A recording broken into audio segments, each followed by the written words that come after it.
আসসালামু আলাইকুম প্রিয় দর্শক বিন্দুরা, আজ আমি আপনাদেরকে আমার ট্রান্সফরমার বিষয়ে আপনাদেরকে একটি ক্লিয়ার ধারণা দেব। আপনারা ট্রান্সফরমার বিষয়ে সকল কিছু যাবতীয় জানতে পারবেন।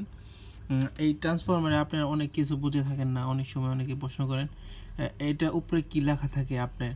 এটা হলো আপনার এই আইপি 220 ভোল্ট থেকে 50 হার্জ, মানে এটা 220 ভোল্ট কারেন্ট দিয়ে চলবে এবং কি 50 হার্জ কারেন্ট। আর হলো এটা হলো আউটপুট, ও ও দিয়ে ও হলো আউট আর পি হলো পুট, মানে এটা এইখান থেকে ট্রান্সফরমার থেকে কতটুকু কারেন্ট বাহির হবে ডিসি কারেন্ট হিসেবে সেটা লেখা। এটা দেখেন, এটা 12 ভোল্ট ইন্টু 2 দেওয়া, মানে এটা 24 ভোল্ট সাপ্লাই দেবে। এখানে 3টা তার আছে, এটা আমি পরে দেখাচ্ছি। আপনার 24 ভোল্ট সাপ্লাই দিতে পারবে সর্বোচ্চ। আর হলো 3000 মিলি অ্যাম্পিয়ার, মানে এটা হলো আপনি 3 অ্যাম্পিয়ার কারেন্ট আউটপুট দেবে।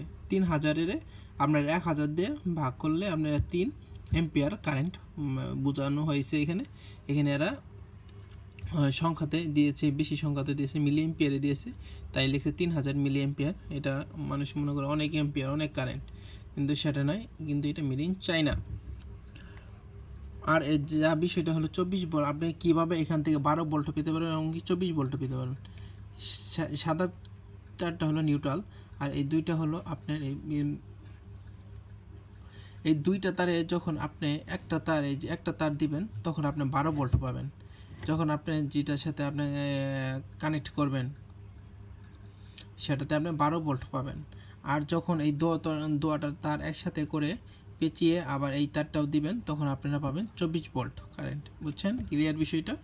কিন্তু দোয়াটা একসাথে আপনারা লাগাই দিতে পারবেন, অসুবিধা নেই।